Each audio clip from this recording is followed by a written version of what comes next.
여러분 안녕하십니까? 합격을 위한 선택은 명백합니다.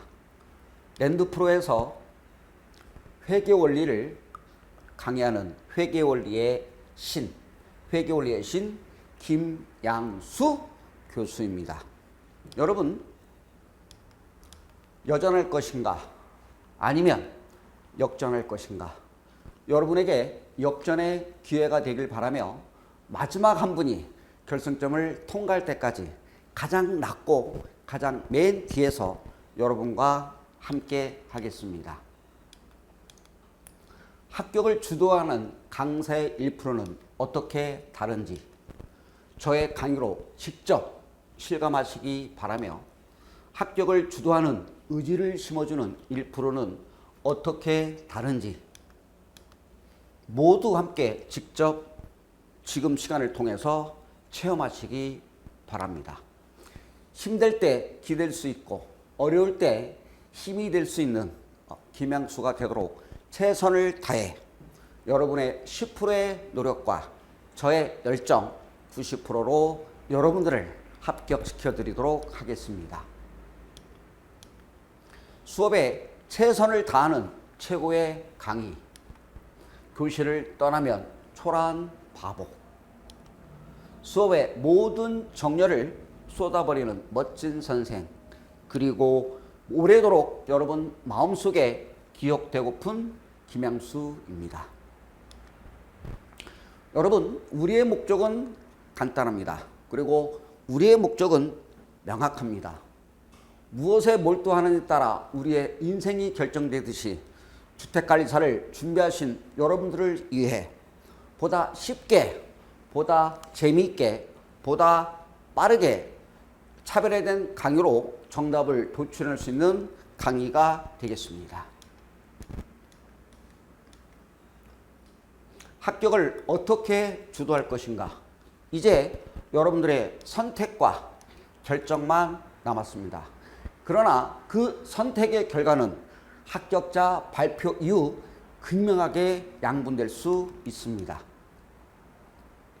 오직 여러분들을 위한 주택관리사 이 자리를 위해 지금 주어진 시간을 절대 포기하지 마십시오. 여러분의 가슴 한쪽에 주택관리사 명찰과 여러분들의 주머니 한쪽에 주택관리사 명함을 상상하시면서 끝까지 파이팅 하시기 바랍니다. 여러분들은 이 나라의 챔피언입니다. 꿈을 가진 여러분들이 이 나라의 챔피언입니다. 챔피언을 힘차게 여러분들을 위해 김양수가 응원하도록 하겠습니다. 자, 회계원리의 고득점의 비밀, 그 비밀의 열쇠가 지금 공개됩니다. 여러분 기대하셔도 좋습니다.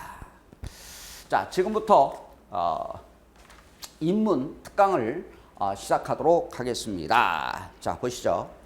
먼저 회계원리 연간 프로그램을 한번 만나보도록 하겠습니다. 보시죠. 첫 번째 무슨 특강이죠? 인문 특강. 지금 여러분과 함께 제가 인문 특강을 하고 있습니다. 그 다음에 기초 이론이 이제 기초서로 기초 이론을 진행하겠고요. 그 다음에 기본 이론, 그 다음에 뭐죠? 심화론이 있겠고요. 그 다음에 핵심 요약 및 뭐가 있죠? 문제풀이를 진행합니다. 그리고 마지막으로 통용 모의고사를 통해서 이제 마무리 정리가 되겠고요. 그리고 마무리 이론 특강과 쪽집게 백선 특강을 이렇게 해서 연간 플랜이 이렇게 진행됩니다. 지금 여러분들은 지금 무슨 특강을 진행하고 있나요? 인문 특강을 지금 여러분들은 만나고 있습니다. 그러면 이 연간 프로그램 중에서 가장 중요한 게 뭐죠? 요 인문 특강과 뭐죠? 기본 이론이 가장 그죠? 중요하다라고 말씀드릴 수 있겠고요.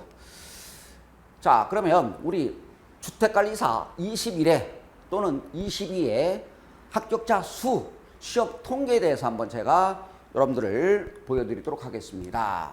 자, 민법이 있죠. 민법. 20일에 1차 시험 통계를 한번 제가 뽑아봤습니다. 민법의 평균은 몇 점이죠? 100점 만점에 47점.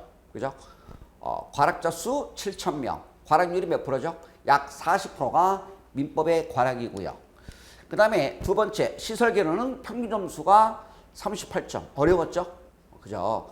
이때 21일 때는 민법이 제일 쉬웠고요. 그 다음에 회계 원리의 평균 점수는 38점. 그리고 과락자 수는 9,884명. 거의 10,000명에 가까운 과락자 수가 나왔고요. 과락률은 55%입니다. 지금 제가 강의하고 있는 회계 원리를 만나볼까요? 회계 원리는 평균 점수가 몇 점이냐? 38점입니다. 제일 어려웠죠. 얘는 돌진개찐이겠지만 얘는 38, 얘는 38.41, 38, 그죠?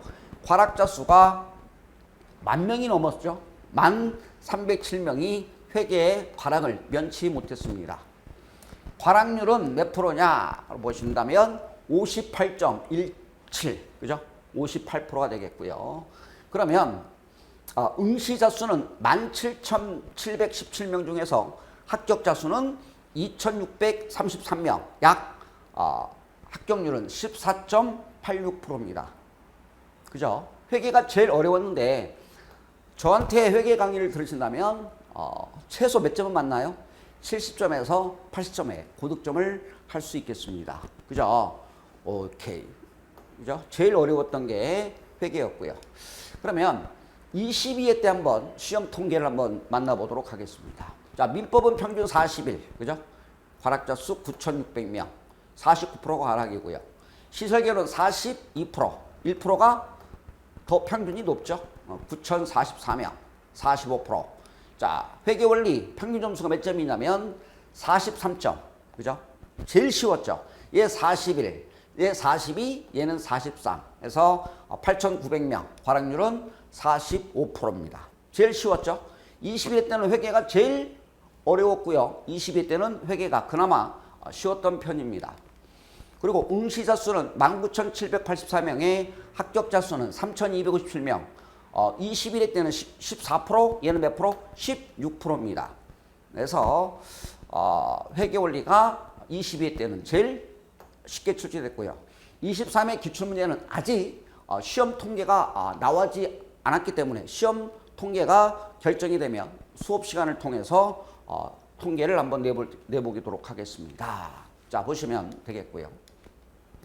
자, 그러면 23회 회계원리 출제 경향 분석을 한번 보도록 할게요. 자, 우리 시험 문제는 몇 문제가 출제되죠? 40문제가 출제됩니다. 몇 문제? 40문제가 출제되는데, 자, 이 중 40문제 중에서 재무회계가 32문제가 출제되고 있고요. 그 다음에 원가 관리회계 파트가 몇 문제? 8문제가 시험에 출제가 됩니다. 그래서 총 몇 문제? 40문제가 출제가 되겠고요. 자, 그 다음에 23회 우리 그 시험의 기출 문항 분석을 한번 살펴보도록 하겠습니다. 보시죠. 얘가 우리 시험지입니다. 에 대해서 총 40문제 중에서 계산 문제가 약 70%, 적게는 26문제, 많게는 30문제까지 계산형 문제가 시험에 출제되는데요. 23회 때는 몇 문제? 26문제가 출제됐고요. 그 다음에 이론 문제, 말문제죠. 말문제가 보통 10문제 정도에서 많게는 12문제, 그 다음에 우리 분계 또는 회계 처리 문제가 2문제가 출제돼서 총 이렇게 80문제가 시험에, 아니 40문제가 시험에 출제됩니다. 자, 그러면 자, 디테일하게 한번 재무회계 32문제 출제되는데 어디서 출제되는지, 그죠? 기출 분석을 한번 해보도록 하겠습니다. 여러분, 합격자는 어디서 결정되죠? 점수는 재무회계에서 고득점을 하셔야 됩니다. 올해 23회 때 원가 관리계는 정말 어렵게 까다롭게 출제될 수 없었습니다. 절대 풀 수 없는 문제들이 한두 문제 빼놓고는 정말 어렵게 출제됐으니까 재무회계만 한번 기출 분석을 한번 체크해 보도록 하겠습니다. 보시죠. 자, 회계 기초입니다. 제일 중요한 게 회계 기초인데 몇 문제 출제되죠? 최소 5문제에서 많게는 6문제까지 시험에 출제됩니다. 사이즈가 나오죠. 꼭 나올 문제만 시험에 출제되는데요. 자, 거래 결합 관계. 우리 인문 강의에서 배울 거래 결합 관계. 그 다음에 시산표. 그 다음에 기말에 결산의 정리사항을 해야 됩니다. 소모품의 결산 정리, 순손익 계산, 재무상태표 개정 해서 난이도는 뭐죠? 하입니다. 5개 하. 그죠? 그 다음에 우리 자산 부채 자본의 뭐예요? 측정 기준이 그죠? 역사적 원가 이러한 현행 원가 그죠?에 대한 문제가 나왔는데 얘는 중정도라고 좀 낯설었기 때문에 중으로 보면 되겠고 여기서 몇 문제? 5문제는 맞출 수 있는 문제. 그래서 5개 맞았습니다. 넘어가겠습니다. 자, 회계 기초가 끝나면 뭘 배우느냐? 자산 중에서 금융자산을 배웁니다. 금융자산도 몇 문제가 출제되느냐? 우리 시험에 5문제가 출제됩니다. 한번 볼까요?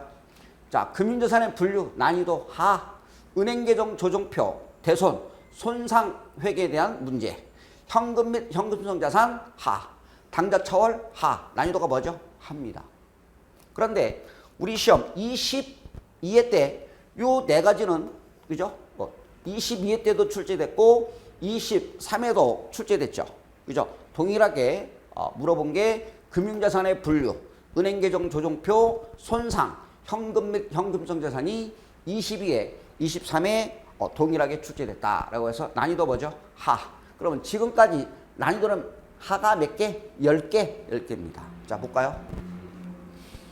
자, 그 다음에 금융자산이 끝나면 뭘 배워요? 재고자산. 여기서 재고자산은 판매를 목적으로 보유한 자산을 의미합니다. 판매 목표야. 나 팔 거야. 팔라고.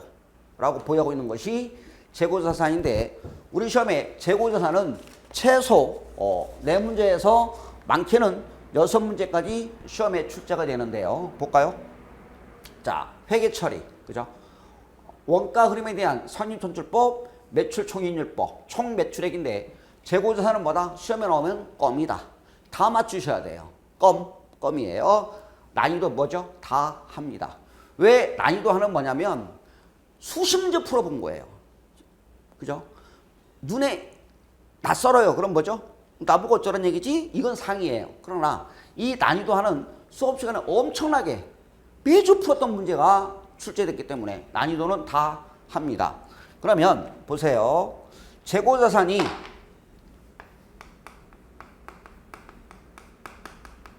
가장 중요한 자산 좀 골라주세요 라고 한다면 첫 번째가 재고자산이 중요합니다. 재고자산이 중요한데 우리 시험에 21회 그죠?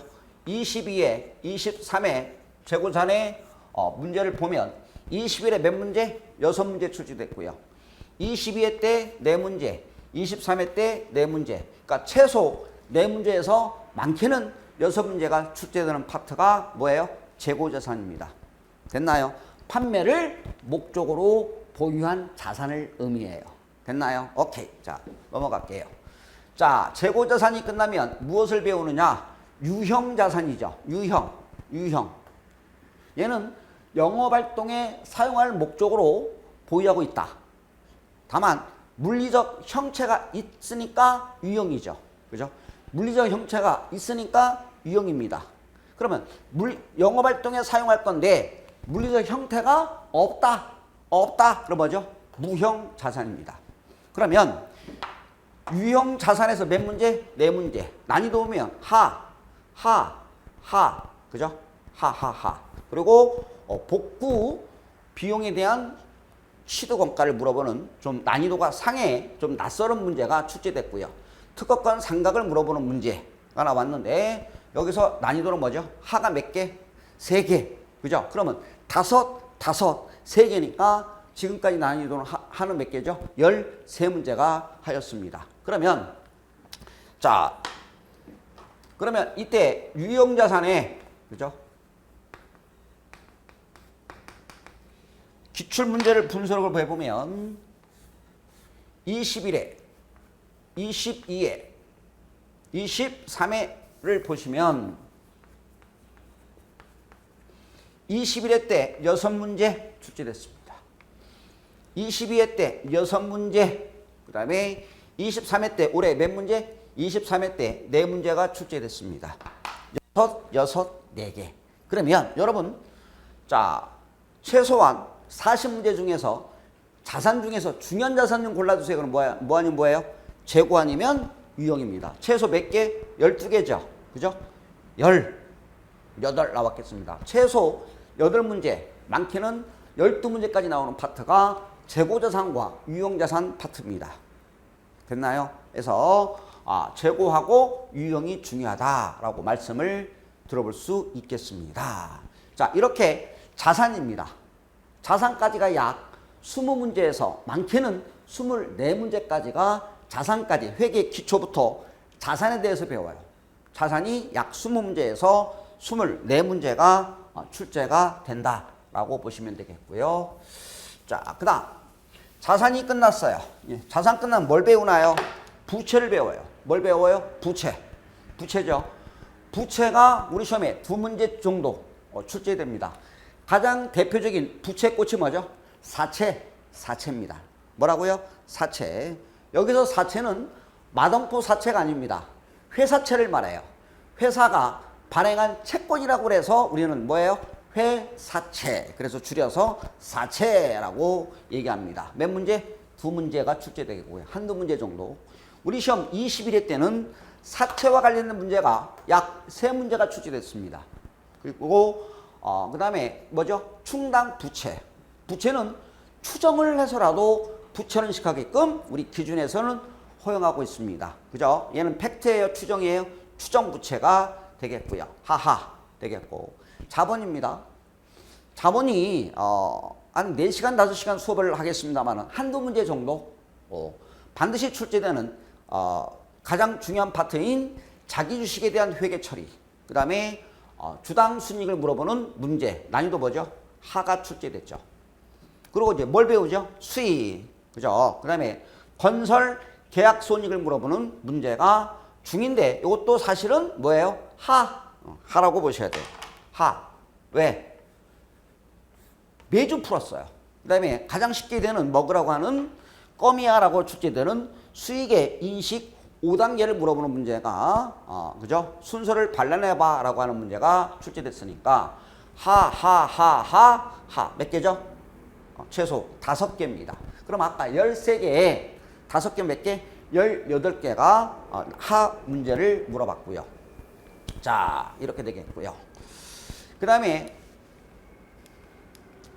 자 보시면 이제 마지막으로 보시면 재무 비율 분석을 물어보죠. 최소 몇 문제 나온다고 그랬나요? 항상 2문제 출제되는데 그죠?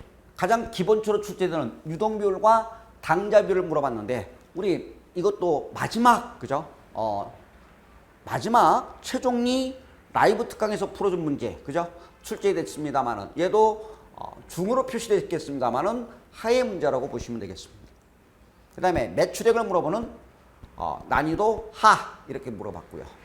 그 다음에 자 뭐가 나왔죠? 재무제표에 대한 문제가 이론 문제가 2문제 출제됐고요. 하 보는 순간 답을 찾았어야 되는 이론 문제가 2문제 출제됐고요. 그 다음에 현금으로 표현한 문제 한 문제 조금 삐끼를 낯설은 거를 집어넣기 때문에 난이도는 상으로 받겠고요. 보강적 질적 특성이 난이도 뭐죠? 하 이렇게 됩니다. 그러면 그죠? 그러면 아까 18개에다가 난이도가 몇 개죠? 4개. 그럼 몇 문제? 22문제는 최소한 뭐죠? 난이도는 합니다. 됐죠? 이렇게 해서 총 재무회계 파트에서 32문제가 출제됐습니다. 그러면 볼까요? 여러분. 난이도가 상중합니다. 그죠? 그러면 얘가 30%, 얘가 40%, 아니면 얘가 40%, 얘가 몇 프로죠? 30%가 이렇게 출제됩니다. 그죠? 그러면 23회 제가 기출문제를 분석해 보면 여기 몇 개죠? 28개죠. 그죠? 28개. 30%, 40%니까. 그러면 요거는 여러분들이 맞출 수 있으면 몇 개냐면 28개를 맞출 수 있다 몇 점이죠? 70점입니다. 몇 점? 70점. 그죠? 그러니까 여러분들이 점수가 어떻게 형성이 되느냐면 실수를 얼마만큼 줄이냐에 따라서 여러분들의 점수가 나옵니다. 그래서 그죠? 그럼 12개는 뭐죠? 상이니까 얘는 버리셔도 돼요. 그러니까 꼭 먹어야 될 거에서 먹으셔야 우리가 원하는 점수 7, 8점에 나올 수 있는 게 요거 중합니다. 이거 먹을 수 없어요. 그럼 어떻게 하셔야 돼요? 버리셔야 돼요. 패스. 이렇게 해서 중하에서 여러분들은 점수가 형성이 됐을 것으로 생각하십니다. 그러니까 꼭 맞출 곳에서 맞춰준다면 이런 하의 문제들은 먹어야죠. 그죠? 이렇게 돼서 23회 기출문제 분석을 한번 해봤습니다. 됐나요? 자, 그러면 이제 잠깐, 그죠? 잠깐 여러분들은 회계원리가 그죠? 내 인생의 뭐다? 효자 녀석이다. 뭐라고요? 효자 녀석이다 생각하시고 주택관리사를 준비하시는 여러분, 그죠? 회계원리가 제일 쉽다라고 생각하시고 저의 강의를 한번 무료 수강을 해보시면 도움이 되실 겁니다. 자, 먼저 재무회계죠. 자, 재무회계가 나옵니다. 재무회계에서 몇 문제? 32문제인데 자, 먼저 한번 입문과정이니까 천천히 한번 강의를 들어보시면 되겠습니다. 첫 번째, 그죠? 챕터 1번에 보시면 회계란 무엇인가 대해서 말씀을 드리고자 합니다. 회계란 무엇인가? 그죠? 회계란. 그러면 자, 이때 부기와 회계를 한번 만나보도록 할게요. 여러분, 부기라는 게 있고요. 그 다음에 뭐가 있죠? 회계가 있다. 부기는 뭐고 회계는 뭔가요? 라고 말씀드리는데 부기라고 그랬어요. 부기. 그러면 부기는 뭐냐? 그죠? 뭐라고 하냐면 부기는 뭔가요? 그러면 장부 기입의 준말을 우리는 뭐라고 그래요? 부기라고 합니다. 장부 기입의 준말을 우리는 뭐라고 한다? 부기라고 하죠. 그죠? 부키핑. 그죠? 장부에 기록하는 것을 우리는 뭐라고 한다? 부기라고 한다. 됐나요? 그러면 회계란 무엇인가? 한마디로 말하면 회계란, 그죠? 이렇게 기입된 장부를 보고, 그죠? 유용한 정보를 제공한다. 유용한 정보를 제공한다. 한마디로 유용한 정보를 제공한다. 그러면 누구한테 유용한 정보를 줄까요? 누구? 투자자. 그죠? 일명 풀세트 투자자들에게 유용한 정보를 제공하는 것을 목적으로 하는 게 뭐다? 회계입니다. 그죠? 그러면 부기 없는 곳에 회계 있을 수 있나요? 누가 넓은 의미예요? 회계. 그죠? 그러니까 자, 시험에 안 나와요. 부기란 장부 기입의 준말을 뭐라고 그래요? 부기라고 하겠고요. 회계는 이렇게 기입된 장부를 보고 유용한 정보를 제공한다. 잠시 후에 설명드릴게요. 누구한테 보여줄 거다? 유용한 정보를 제공할 것이다. 투자자들에게. 일명 투자자, 풀세트 투자자들에게 유용한 정보를 제공하겠다. 이게 뭐예요? 회계. 그러니까 여러분들은 회계란 뭐냐? 그러면 한마디로 말하면 유용한 정보 제공이야 라고 결론을 말씀을 드려봅니다. 됐나요? 자, 그러면 자, 보시죠. 먼저 부기를 한번 볼까요? 부기. 자, 부기인데 자, 부기에는 두 가지가 있습니다. 볼까요? 단식 부기가 있고요. 단식 부기가 있고 복식 부기가 있습니다. 단식. 단순하고 간편한 게 뭐예요? 단식 부기다. 얘는 뭐예요? 복잡해요. 그러니까 복식 부기인데 단식은 뭐냐? 한 가지만 기록해요. 몇 가지? 한 가지만 기록을 합니다. 그럼 보세요.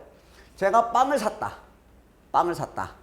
빵 1,000원을 현금 주고 돈 주고 샀다라고 할까요? 그러면 이 단식 부기는 한 가지만 기록해요. 몇 가지? 한 가지만 기록하겠다. 돈 중심으로 기록해요. 일명 뭐죠? 가계부예요. 집에서 사용하는 뭐예요? 가계부. 뭐 중심으로 기록해요? 현금을 중심으로 기록하겠다. 라고 하는 게 단식부기예요. 왜 현금이 나갔는지 원인을 따져 안 따져. 빵 샀는데 라고 기록하지 않아요. 그냥 현금 중심으로 한 가지만 기록해요. 돈 중심으로 기록하는 게 무슨 부기? 단식부기. 한 가지만 기록하니까 단순하고 간편한 게 뭐예요? 단식부기입니다. 됐죠? 오케이. 복식부기는 뭐냐? 얘는요, 복식. 둘이 하죠. 그죠? 복식은 뭐냐면, 복식부기는, 자, 보시죠. 요 N쪽을 잠시 후에 설명드리겠습니다만은, 이 N쪽을 우리는 뭐라고 그러냐면, 차변이라고 해요. N쪽을 뭐라고 그래요? 차변이라고 하겠고, 오른쪽을 뭐라고 하냐면, 대변. 잠시 후에 설명드릴게요. N쪽을 뭐라고 그래요? 차변. 오른쪽을 뭐라고 그래요? 대변. 그러면 복식은 N쪽 한 놈, 그죠? 복식은 N쪽에 한 놈, 오른쪽에 한 놈, N쪽 한 놈, 오른쪽 한 놈, 이중으로 기록해요. 그죠? 빵을 샀니? 오케이. 빵이 들어왔나요? 들어왔으니까 빵이라는 나의 자산은 증가되겠고, 자산이에요. 그리고 현금이라는 자산은 나갔으니까 대변에 현금 1,000원을 오른쪽에 꽂습니다. 그러니까 차변 N쪽 한 놈, 오른쪽 한 놈, 이렇게 이중으로 기록해요. 이중으로 기록하니까 복잡하죠. 그죠? 무슨 부기예요? 복식부기. 우리가 배우는 것은 무슨 부기예요? 복식부기예요. 뭘 배워요? 복식부기를 배웁니다. 그러면 보세요. 차변과 N쪽 한 놈, 오른쪽 한 놈을 기록하니까 이것을 우리는 뭐라고 해요? 거래의 이중성이라고 합니다. 뭐라고 그런다고요? 거래의. 우리는 지금 복식부기를 보는데 거래의 이중성. N쪽 한 놈, 그죠? 오른쪽 한 놈, 이중으로 기록하겠다고요. 이중으로 기록하니까 이걸 뭐라고 그래요? 거래의 이중성. 시험에 안 나와요. 거래의 이중성이라고 합니다. 됐죠? 그러면 보세요. 빵 샀어. 그럼 빵이 들어왔나요? 오케이. 빵 1,000원 주고 샀어. 뭐 주고 샀나요? 돈 주고 샀어. 현금 1,000원. 그러면 현금은 나갔죠. 이렇게 N쪽 한 놈, 오른쪽 한 놈, 이중으로 기록하겠다. 이것을 우리는 뭐라 그래요? 거래의 이중성입니다. 그러면 볼까요? N쪽 한 놈, 오른쪽 한 놈. 동일한 금액으로 기록하죠. 그죠? 그러면 동일한 금액으로 기록하니까 이 N쪽 합계와 오른쪽 합계는 일치하겠죠. 그죠? 이것을 우리는 고급지게 대차 평균의 원리라고 합니다. 자, 요거 2개 배웠어요. 됐나요? 이중으로 기록하니까 차변 합계와 대변 합계는 일치하겠죠. 이것을 우리는 대차 평균의 원리라고 합니다. 됐나요? 오케이. 이렇게 해서 부기와 회계에 대해서 살펴봤습니다. 됐나요? 오케이. 자, 그러면 자, 단식은 정리해 볼까요? 한 가지만 기록해요. 뭐 중심으로? 현금 중심으로 기록해요. 돈 중심으로 기록해요. 그죠? 왜 현금이 나갔는지 원인을 따져 안 따져? 안 따져요. 그러니까 단순하고 간편하겠고요. 복식은 차변 N쪽 한 놈, 오른쪽 한 놈, 이중으로 기록하겠죠. 그죠? 그러다 보니까 거래 이중으로 기록하겠다. 이것을 거래의 이중성이라고 했고, 이중으로 기록하니까 차변 합계와 대변 합계는 뭐 하겠죠? 일치하겠죠. 이것을 대차 평균의 원리라고 합니다. 됐나요? 자, 이렇게 해서 부기와 회계를 만나봤습니다. 그러면 회계 정의를 한번 제가 그림을 통해서 한번 설명을 드려보도록 하겠습니다. 볼까요? 여러분, 자, 보시면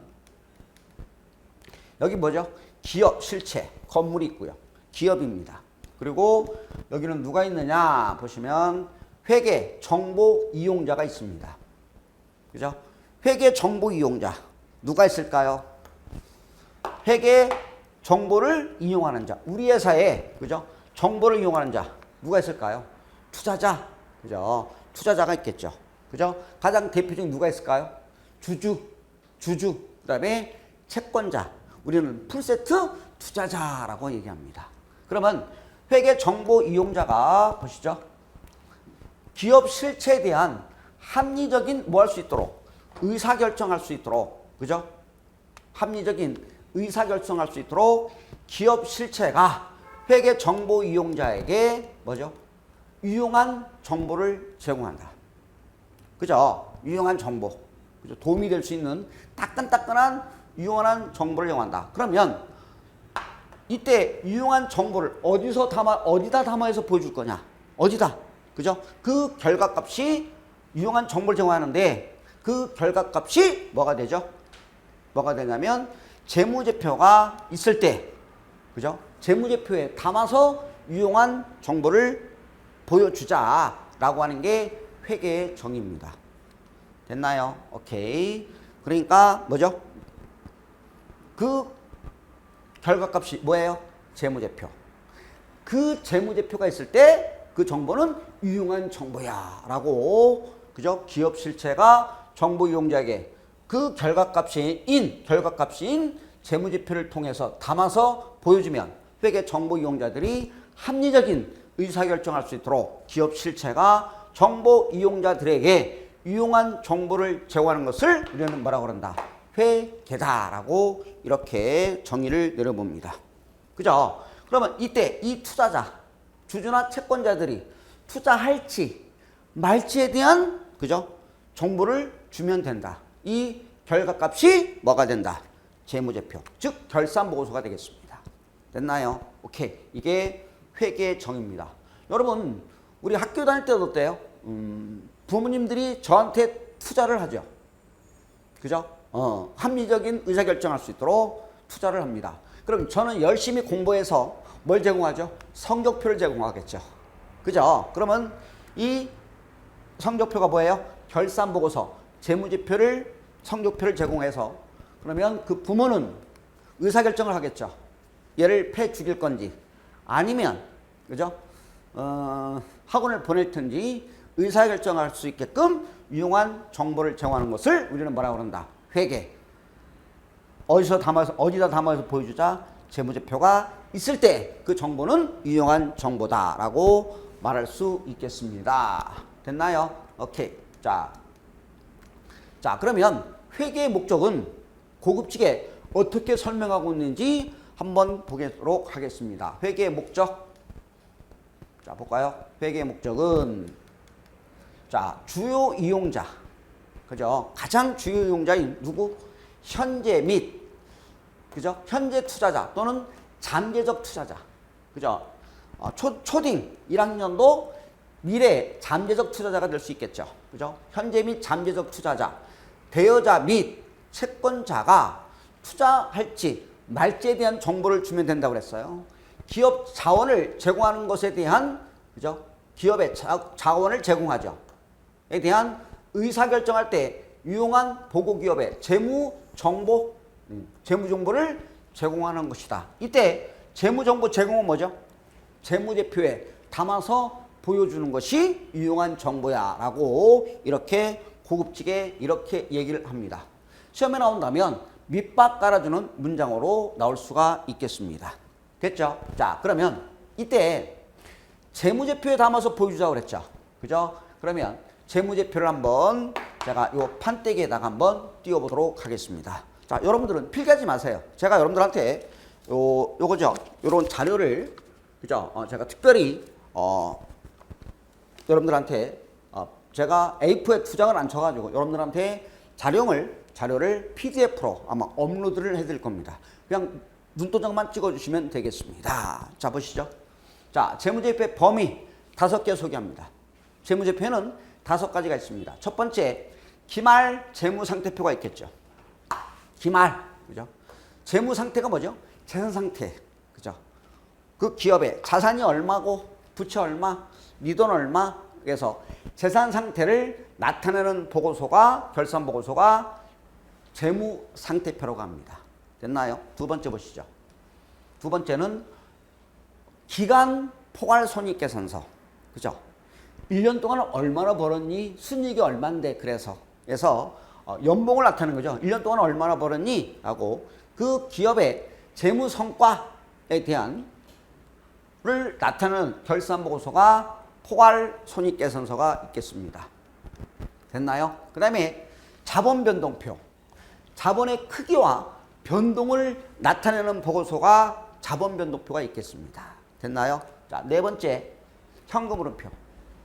현금의 유입, 유출, 그죠? 현금의 유입, 유출에 관한 정보를 나타내는 결산보고서. 이렇게 네 가지가 있고요. 마지막에 뭐죠? 주석. 읽어보세요. 뭐라고 그래요? 주석도 재무제표에 포함합니다.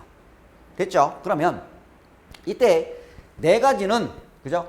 재무상대표, 손익계산서, 자본변동표, 현금흐름표는 네 가지는 표로 제시되어 있어요. 뭘로 되어 있다고요? 표로 제시되어 있다라고 말씀드릴 수 있겠고요. 그러나 주석은 뭐죠? 주석. 중요한 회계 정책의 요약 및 그 밖의 설명으로 구성된다고 그랬는데 주석은 뭐죠? 재무제표에 있는 숫자를 재무제표에 들어가 있는 숫자를 좀 더 자세하게 부연 설명해 주는 내용들이에요. 예를 들면 자 보세요. 우리 회사에 예금이 우리 회사가 가지고 있는 예금은 100억이다. 얼마 있다고요? 예금이 100억. 그러면 어디에 얼마 들어있습니다라고 디테일한 내용이 자세히 써져 있어요. 이게 뭐예요? 주석입니다. 자, 또한 우리 회사에 차입금이 빌린 돈, 차입금이 10억이야. 차입금이 얼마라고요? 10억. 그러면 누구한테 빌린 건데? 라고 얘기하겠죠. 그죠? 제1금융기관에 빌렸는지 아니면 마동포 사채업자한테 빌렸는지 디테일한 내용이 들어가 있는 게 뭐예요? 주석입니다. 우리는 주석까지 재무제표에 포함합니다. 됐나요? 근데 자 보세요. 이렇게 재무제표는 5가지를 가지고 얘기합니다. 그러나 보시죠. 이 재무상태표는 뭐만 들어가죠? 기말입니다. 재무상태표만 기말이고요. 여러분 기말 12월 30일 현재 여러분 주머니 한번 털어볼까요? 얼마 있는지. 그래죠? 재무상태표는 기말이겠고요. 나머지는 뭐죠? 기간입니다. 기간 그죠? 1월 1일부터 12월 30일까지 그죠? 기간 정보를 나타내요. 그래서 재무상태표만 기말이고 나머지는 뭐다? 기간. 됐나요? 오케이. 이렇게 되겠습니다. 그러면 이렇게 재무제표를 작성해서 4월에 다트라는 사이트에 이 재무제표를 공시합니다. 됐나요? 오케이. 자, 그런데 거의 재무제표의 70%가 뭘로 돼 있어요? 주석입니다. 그죠? 각 줄을 달아서 디테일한 내용들을 좀 더 자세히 부연 설명해 주는 것들을 우리는 뭐라고 그런다? 주석이다. 이렇게 재무제표의 표면은 5가지를 가지고 얘기합니다. 자, 그러면 보실까요? 자, 여러분 따끈따끈하죠? 따끈따끈할 때 우리 한번 문제를 한번 풀어보도록 하겠습니다. 자, 몇 회죠? 22회 기출문제입니다. 22회죠. 한국채택국제회 기준에서 정하는 전체 재무제표에 포함되지 않는 것은 이런 문제는 몇 초? 5초 만에 푸셔야 돼요. 5초. 자, 볼게요. 1번 갑니다. 기말 세무조정계산서. 오케이. 느낌 팍 오죠? 답은 몇 번? 1번. 오케이. 5초. 5초가 아니라 3초라고 푸는 거죠. 기말 세무조정계산서는 뭐예요?